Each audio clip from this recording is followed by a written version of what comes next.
Good morning to everyone who's watching me on this rather fine but somewhat chilly and sunny Sunday morning on the 6th of September 2020.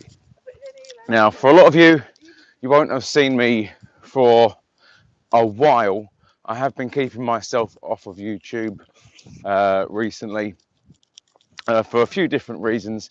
First reason being, and the primary reason is, it's been the summer holidays basically for kids, and I don't really go out anywhere. That's the fact of life. And my kids have been home all the time, so I've had literally no time to do any videos anyway, uh, which is going to lead me on nicely to what I've been doing. I've been playing computer games. Yes, that's right. I'm a great big man child who likes to play computer games. All kinds of different consoles and this, that and the other. Pretty much got them all, really.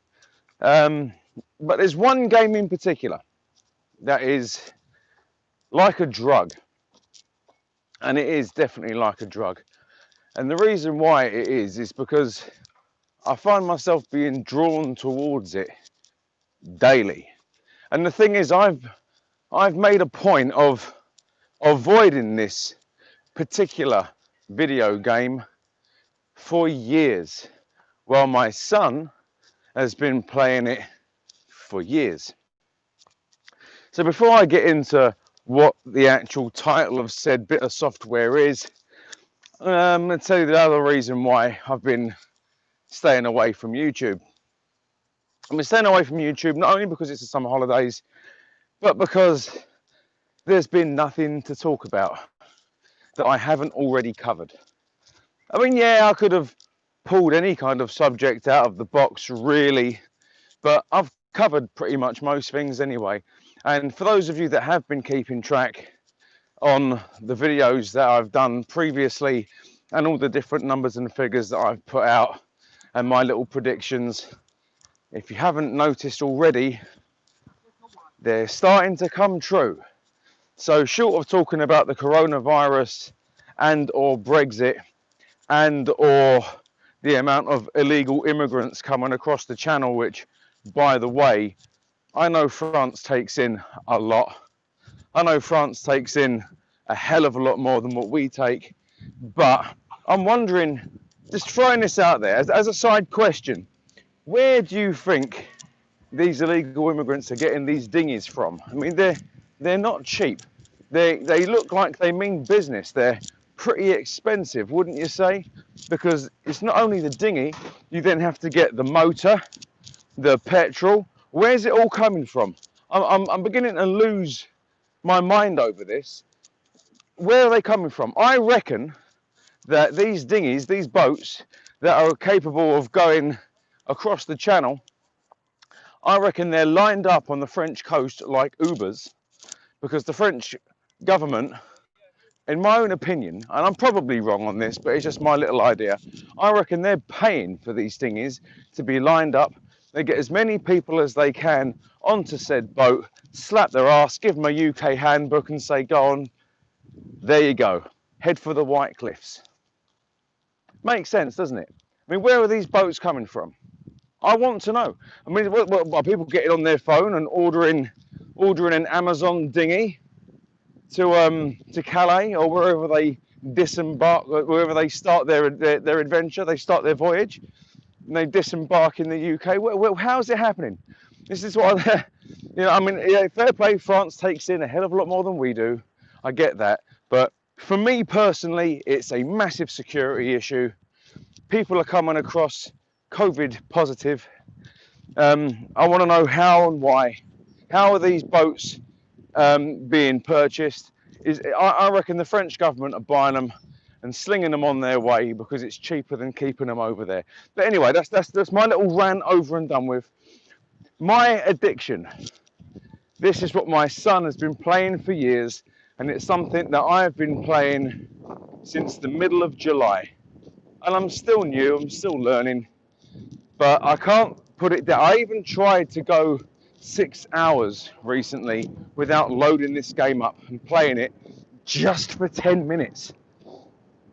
The game in question is Minecraft. Yes, that's right, boys and girls. I have literally sunk to my lowest form of gamer. And the thing is, I know it's a popular game. I know that there are grown men with incredibly popular YouTube channels out there who specifically only do videos and only play Minecraft. And they make their living on that. And do you know what? Congratulations to you, Mumbo Jumbo. Congratulations to you, IBX Toy Cat. Congratulations to you, Grian or Grian. You are exceptionally good at what you do. And I unfortunately have joined the ranks of people who are getting hooked in with the addiction of Minecraft. And the thing is, I'm trying to understand what part of this game is addictive. Because for those who don't know, it's a game where you have to be very creative.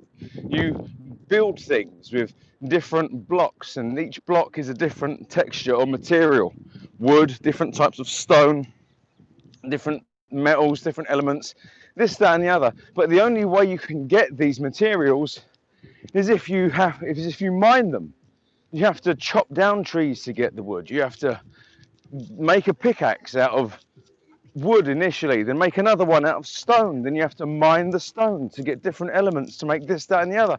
And I'm not sure what part of the game is more addictive. Is it the destructive element of the game? Because I literally spent 3 hours the other day not building a damn thing, literally just digging. And the thing is, I can understand it to a point because I was looking for two different elements or minerals or materials specifically. I was looking for iron ore and I was looking for diamonds. You know, and fair play, 3 hours it took me before I found a diamond. And I know roughly what sort of depth to go down, but 3 hours I was there, just digging. And then when you find what you're looking for, it's like you get that rush of, yes, I found what I was looking for. Yes, what do I do now? You see, and the thing is, you can't it's not just like one diamond, you have to get quite a few. I found myself the other day standing on the corner of it's all blocks, so it has to be a corner, at a river. And I had a digital fishing rod and I was fishing, but not for fish, no. I was fishing for enchanted books. Enchanted books. I'm a 36-year-old grown-ass man fishing for enchanted books. And I'm not gonna lie, I can't lie, I rather enjoyed it. That was 2.5 hours of standing with my enchanted fishing rod, fishing for enchanted books. And it's that feeling you get, I think, when you actually accomplish what you set out to do. I mean, there's a very specific enchanted book I'm looking for currently. And it's a book of mending. One of literally the rarest books in the game. And I've found two. Very, very rare. Lucky me, I've fished out two from a river. But I'm not sure whether it's the destructive element of the game which I find addictive. I'm not sure whether it's the feeling you get when you find the one thing you've been looking for like 3 hours or even 2 days. I'm not sure whether it's the creative nature, because I mean, when I first started playing the game, I built myself a little dirt house and it had a little wooden roof, and I thought, you know what, I'll try it again.